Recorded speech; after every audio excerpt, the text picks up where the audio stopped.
What's up guys? So for today's video, nandito tayo ngayon sa Nanay Floras Beach Resort. Ayan, makikita nyo naman sa aking background guys. So ayan yan na. Ito yung pangalan niya, Nanay Floras Beach Resort. Bulol talaga ako guys, huwag yun ang pansinin. So dito po yan makikita sa Lemery, Batangas. So yun nga guys, a quick tawag dito, a quick kwentuhan. small talk. Ay, quick talk lang kasi bago kami mapadpad dito sa Lemery, Batangas, dapat talaga sa Lian, Batangas kami. Yung Sands Beach Resort. Kaso nga lang guys, ito yung nangyari.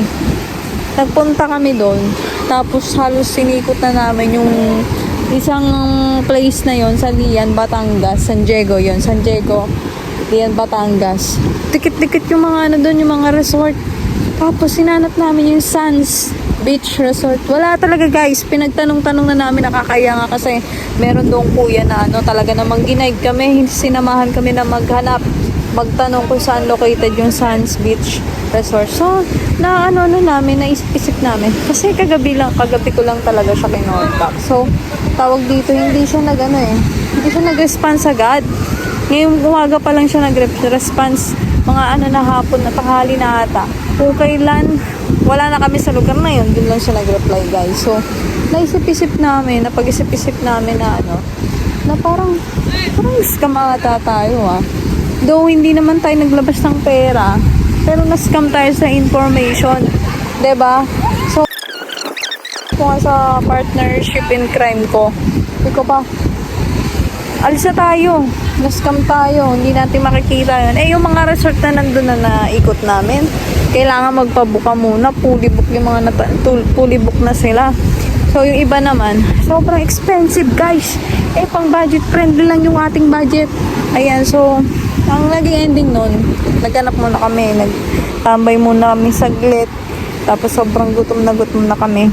Imagine, alas 6 ng umaga kami umalis ng bahay. Tapos, nakarating kami doon, mga 10 na. Ayan, so, ilang oras din yung biyahe namin. Halos 3 hours din. Mag-3 hours din yung biyahe namin. Tapos, ending na, wala din pala kami mapapala. Ayun, so, napagod kami. Nagsayang pa kami ng gas. Tapos, nag-stop muna kami. Pahinga, wala pa kaming almusal nito, Kanina.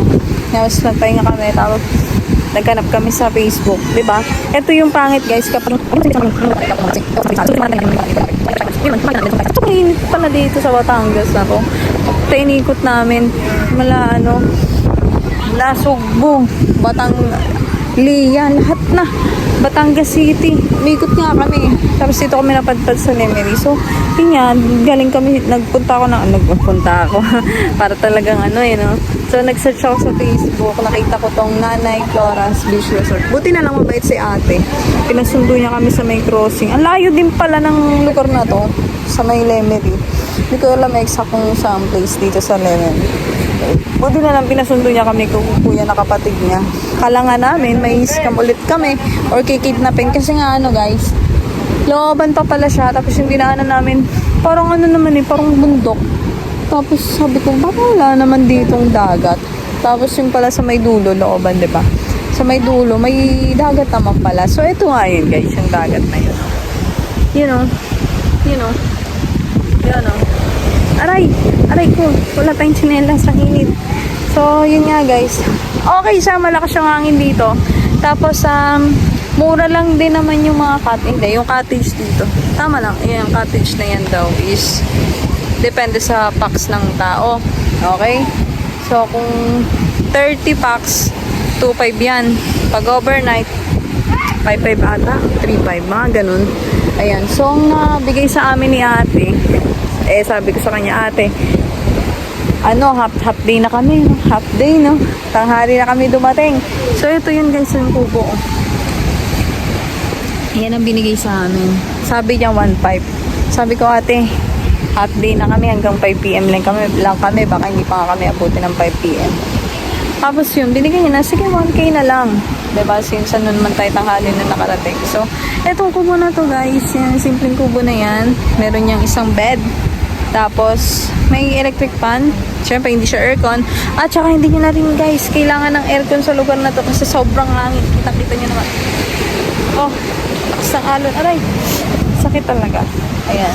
Sobrang hangin niya talaga, guys. Kaya hindi nyo na kailangan ng aircon. Tapos, may ano na rin dyan, charging station. May saksakan ba? Kaya kahit na malapad kayo, hindi kayo mag-worry kasi mag-charge lang kayo. Ayan. So, ayun, sulit naman. Yung worth it naman kahit paano yung mga bad trip namin, yung inis namin, 'di ba, sa biyahe. Nagkaligaw-ligaw pa, nagkaanuan pa, 'di ba? Pero naging masaya pa rin. Kaya kami nandito para lang mag-photoshoot sa 18th birthday ng aking Beshibles, 'di ba, ng aking partnership in crime. Ayan, so nag-aayos siya. Kita natin yung ating kupo. Nakita nyo kasi yung kagulo-gulo namin pagkadating kasi namin dito nag-ano na kami. Aray. Ayan, so ito yung ating kubo. Pangit ko talaga. Sarado muna natin. Tok. Open. Ay! Ang kalat ng guys. Ayan, electric fan. Kita niyo yung kalat ng mga gamit namin kasi pagdating namin dito talaga namang higaan na agad kami kasi sobrang higaan. Basta ito yun, guys. Nakasampay yung mga jacket-jacket yun. Hindi tignan basta ganyan yung kwarto. Ito ang aking Beshibles. Ang aking partnership in crime na bad trip pa. Uy, nag-ayos yan kasi mag-pictorial yan. O, diba? Naka nang maganda ka? O, diba? Sabi niya yun eh. Okay, so yun guys. Yung tubig naman dito, ayos naman siya. Siguro dahil malakas yung alon. Aray! Malakas yung alon. Kaya yung parang yung mga dumi dinadala dito ng ng alon. Pero blue siya, guys. Blue. Ayan. White sand ba? Ewan ko, brown sand.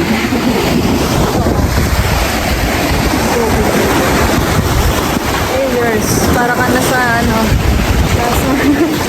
Cavite City. Sorry. Hindi guys, malinis yan. Talaga namang malakas yung alon lang. Tapos naman may mag-island hopping ata doon. Ayan. So, ito yung pinaka-place. Merong net. Pwede kayo mag-alcohol dito. Ayan. So, simple lang itong lugar na to. Kailangan lang ng renovation. Mas pagantahin pa ng may-ari para mas bumongga siya. And siguro kapag pinaganda to, talaga naman, sisika talaga naman tong place na to. So, now, pang siya, budget friendly. Kaya I recommend this place na rin para sa inyo na naghanap ng budget friendly na lugar. So, wala siyang entrance fee. Ang babayaran nyo lang po is package. Mabait naman yung may-ari, guys. Meron naman CR. Meron din tindahan doon. So, may bahay na sa loob na yung paninda niya. Ayun. So, meron din naman hugasan dito ng plato. May lutuan din sila ihawan. Kaya, hindi na kayo mag-worry, guys. Yan. Ito. Oh. Iihawan. Ayan, so wag na kayo mag-inarte prime. Budget friendly lang to eh. Ayan, so that's all. Yun lang naman ito. Yung cottage nila.